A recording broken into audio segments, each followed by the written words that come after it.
por allí. Os voy a presentar a nuestra siguiente invitada de hoy. Ella es Nieves, viene desde la Cámara de la Propiedad Urbana de Soria. Bienvenida. Muchas gracias. Bueno, teníamos muchas ganas de tenerte aquí. Nos constan que han sido semanas complicadas, de mucho trabajo, las que estáis teniendo para, bueno, pues hablar. Si lo recordáis, hace algunas semanas estuvimos hablando del precio de los alquileres, de la dificultad que se estaban encontrando algunos estudiantes.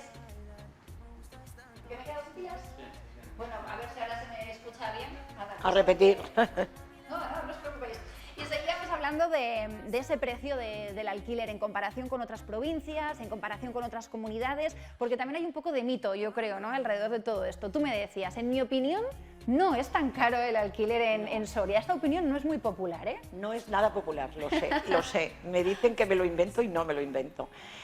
Habrá pisos de bastante dinero, no lo pongo en duda, de rentas altas, pero la media no es esa. La media no son rentas altas. La media es una renta que comparativamente con otros sitios es una renta aceptable. Otra cosa es que aquí también el poder adquisitivo de la gente es menor, con lo cual a lo mejor lo que para una persona de Madrid, León, etcétera, es barato, para una persona con el sueldo de aquí puede no ser barato. Pero en mi opinión los pisos en Soria no son caros.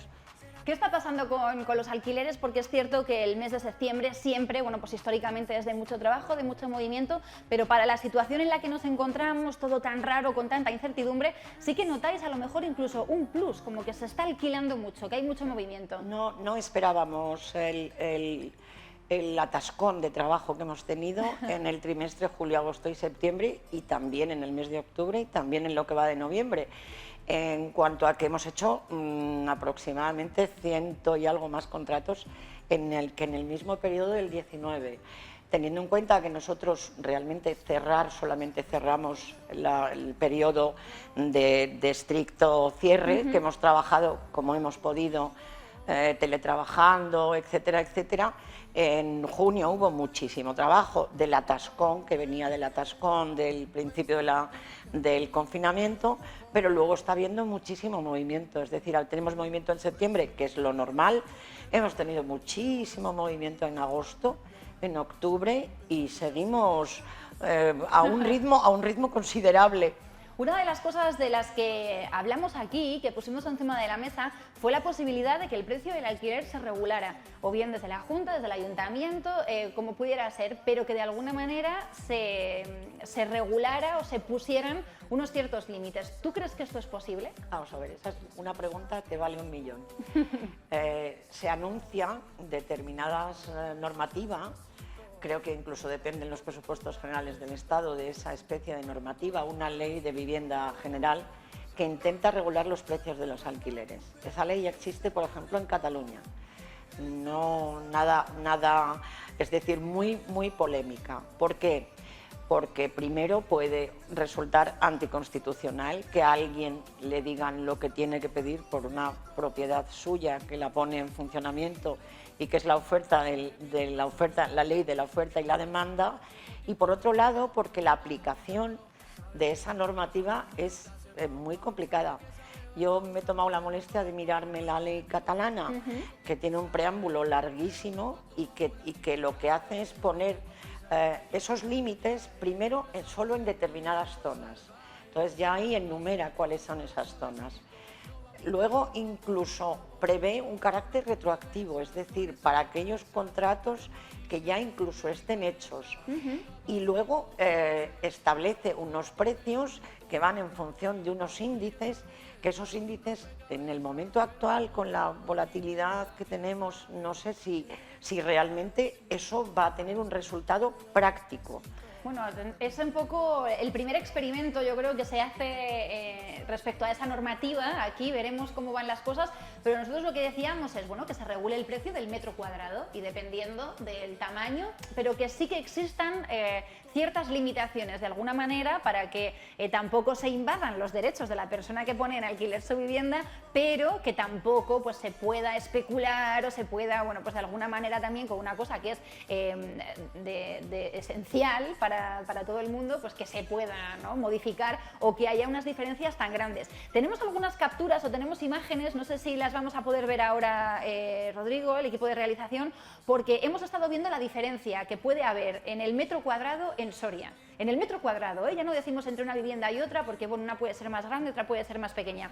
Encontramos alquileres desde los 350 euros hasta los 1.200, 1.500.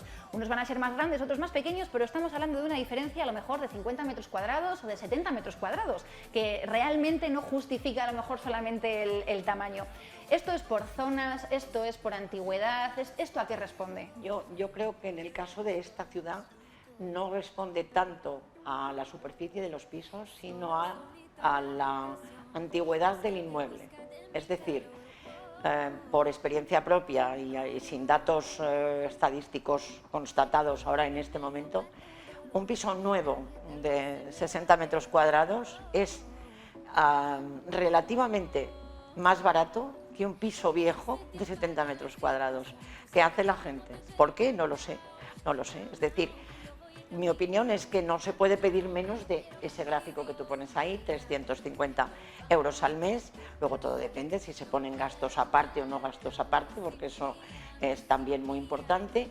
El de 1.200 creo que no haya muchos, pero no creo que dependa de la superficie, como en otros sitios, tanto como de la antigüedad del inmueble. Es decir, que tenga más servicios, que esté más nuevo, que esté mejor amueblado, entre comillas, porque el problema es ese, que los antiguos, las viviendas antiguas, que tienen una superficie a lo mejor superior, porque antes se tendía a construir más grandes, pues tengan que pedir X dinero más alto porque tienen 2, 3 dormitorios.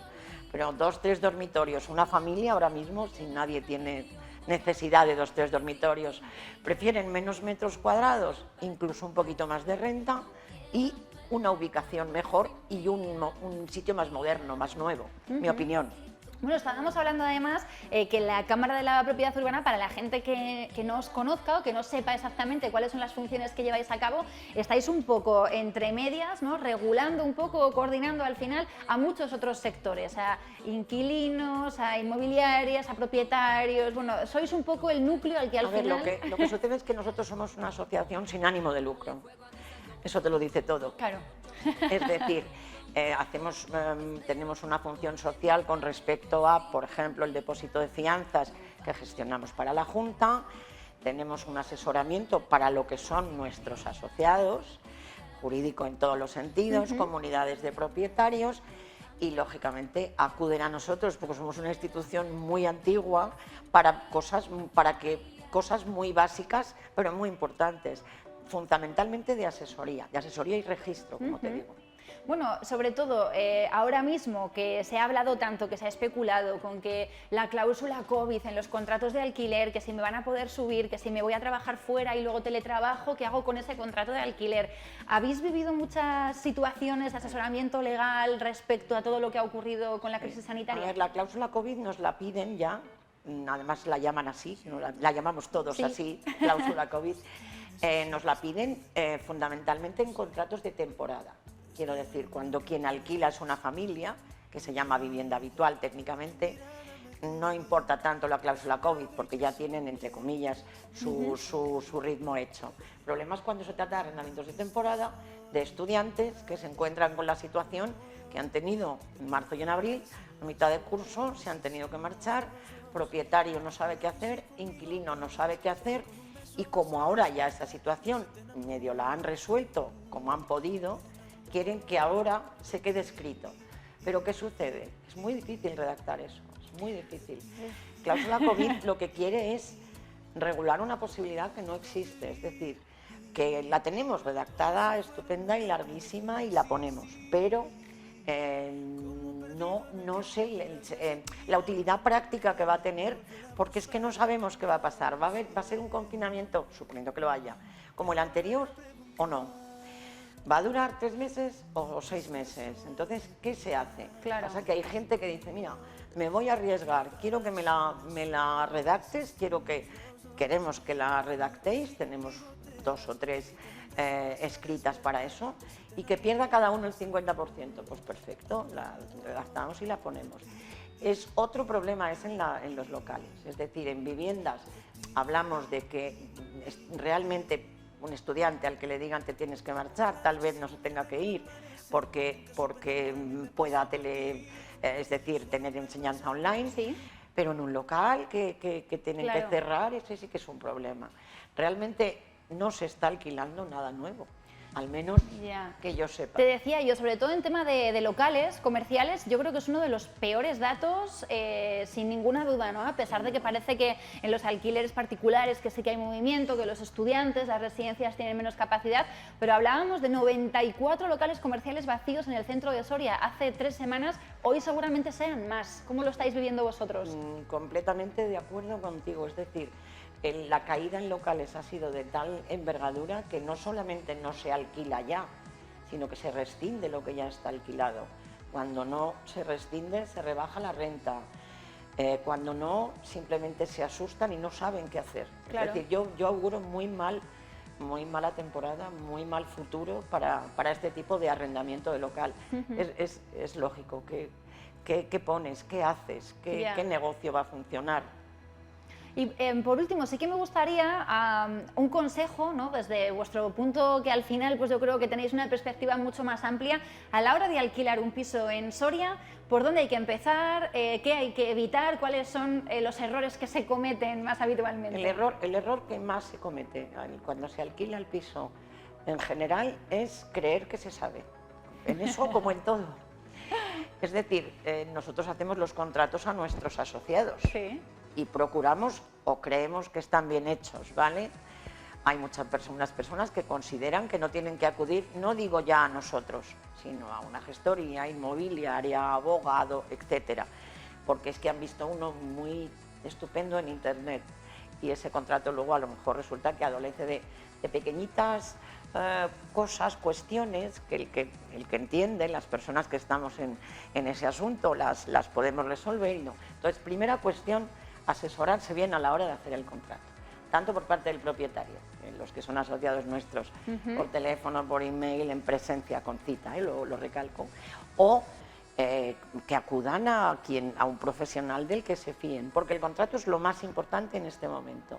Que a veces no le damos la importancia que tiene, ¿no?, al contrato de alquiler, porque es como el contrato de alquiler, ¿no? Y realmente podemos estar firmando alguna cláusula o podemos no estar firmando alguna que nos meta en un problema el día de mañana. En mi opinión, el que más pierde cuando no se firma un contrato es el propietario, porque el inquilino, con su recibo de renta, su recibo de luz, su estoy aquí, tiene los derechos que tiene, aunque sea un contrato verbal. El propietario es el que, si no ha establecido condiciones, no tiene gastos de comunidad, si se pueden o no tener animales, etcétera, etcétera, etcétera. Bueno, durante todas estas semanas y estos últimos meses sobre todo, a través de los medios de comunicación, la gente en casa me dará la razón en esto, ha como proliferado de repente muchísimas noticias sobre ocupación, que parece que esto de repente ha llegado a España y que no existía, porque ahora como que en los medios se le ha dado muchísima importancia.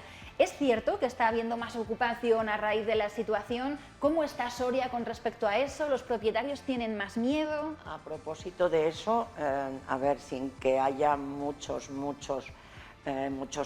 datos y, por supuesto, muchas situaciones, sí que hay las que antes no había. Es decir, yo tengo noticia de las que hay, algunas, de otras no tengo por qué, y sí que hay ese tipo, y lo que sí que hay es ese tipo de miedo. Claro. Me voy a ir de vacaciones o me voy a ir de tal, Porque aquí hay muchas segundas residencias en Soria, todo se ha dicho, tanto en la capital como en la provincia hay muchísimas segundas residencias, eso sobre es todo cierto. en la provincia. La provincia, quiero decir, lo que sucede es que comparativamente con otras plazas no hay para tanto, hay para tanto. Luego hay mucha literatura de no se puede hacer nada con los ocupas, esto es muy largo, es imposible, tal. Casi toda esa literatura es cierto, pero sí que es cierto que hay una ley de desahucio express que trató de paliar las situaciones y que no mucha gente sabe de su existencia y ni de su aplicación, y que, bueno, la única cuestión es que no vale más que para propietarios privados, no vale para grandes tenedores, fondos buitre, bancos, etcétera, que quedarían fuera. A ver, aquí no hay, comparativamente, es inapreciable, pero sí que sabemos por algunas consultas que nos hacen. ¿Os han pedido asesoramiento con respecto a este tema? Sí. La gente no sabe qué hacer y, sobre todo, la gente lo que quiere es rapidez. Justicia lo que quiere es rapidez y en este momento es prácticamente imposible. No, claro, encima con el sistema judicial, ahora menos, pero hace unos meses totalmente colapsado, paralizado por todo esto, pues imagínate, como para hacer frente a este tipo de... Más colapsado ahora, más colapsado ahora. Ten en cuenta que hubo un parón de marzo a junio, prácticamente, y que ese parón se está sacando ahora. Mira, estamos recuperando precisamente algunos de los datos que hemos estado comentando aquí también en programas anteriores, donde veíamos eso, el precio del metro cuadrado en las diferentes provincias. Estos son datos, creo, del primer trimestre de este año, del 2020. Vemos que Soria pues no está mucho más abajo que otras provincias que tienen mucha más población, ¿no? Entonces yo creo que esto es un poco a veces lo que llama la atención, la típica frase de, bueno, pero es que para ser Soria esta casa es muy cara, ¿no? Eso os lo habrán dicho muchas veces. Muchísimas veces, muchísimas veces. De todas maneras, es que, claro, la estadística se hace con datos, con determinados datos, no con todos. Yeah. Si a mí me pides datos de contratos que se han hecho en la Cámara, yo te los doy, pero de los que se han hecho en su casa no te los puedo dar, porque no los tengo. Entonces, esos datos son, mira, hace como 7 u 8 meses, en un periódico de tirada nacional, venía un aumento de alquileres o de tal en todo el Estado español. Lo tengo guardado, no lo podía haber traído.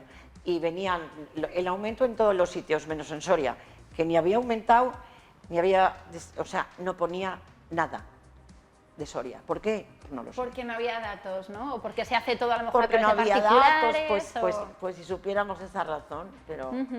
Bueno, aquí estamos viendo el incremento en los últimos 5 años del precio del alquiler, que yo creo que esto ya no solamente a nivel de Castilla y León, a nivel de toda España está claro que el incremento existe, que los precios suben y las nóminas no suben, pero los impuestos suben, los gastos suben, el alquiler sube.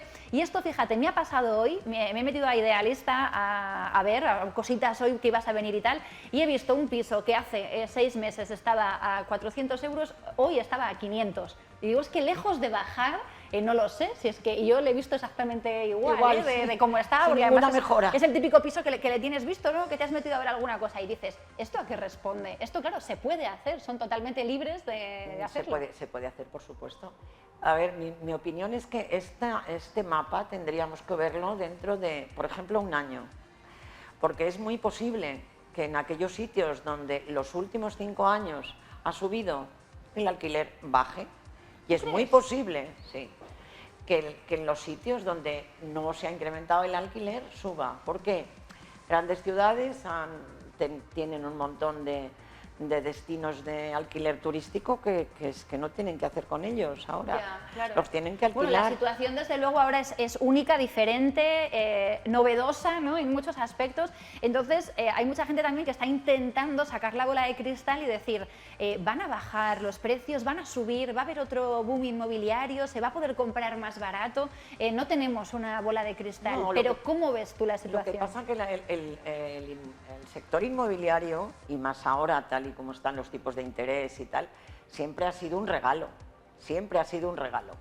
Es decir, tú tienes un dinero para invertir, salvo que seas una persona muy osada y lo inviertas en bolsa y lo hagas fenomenal y ganes mucho dinero, el ahorrador normal lo tiene crudo, mientras que un alquiler de una vivienda poco o mucho te renta. Como digo, esto habría que verlo a toro pasado, es decir, dentro de un tiempo. En Soria siempre ha habido un mercado inmobiliario un poquito excesivo para los habitantes que tenemos. Siempre se decía, están construyendo en tal sitio, y decían un sitio muy grande y no sé cuántas viviendas, no las venderán. Pues algunas las vendían, o casi todas las vendían. Entonces, yo no sé cómo se va a desarrollar, es decir, cómo se va a desarrollar esto, si realmente este mapa que estamos viendo ahora va a seguir así o va a cambiar definitivamente, y las grandes ciudades van a tener que al menos atemperar los precios, y a lo mejor en sitios pequeños, o a lo mejor es que lo quiero creer, no lo sé. Bueno, vamos a ver, ojalá haya aunque sea un movimiento, ¿no? A ver qué pasa. Oye, Nieves, muchísimas gracias por venir, por acompañarnos. Tenemos muchas dudas, así que dentro de poquito esperamos volver a contar contigo, porque están las cosas ahora, pues eso, muy candentes para saber. Gracias. Muy bien, muchas gracias. Y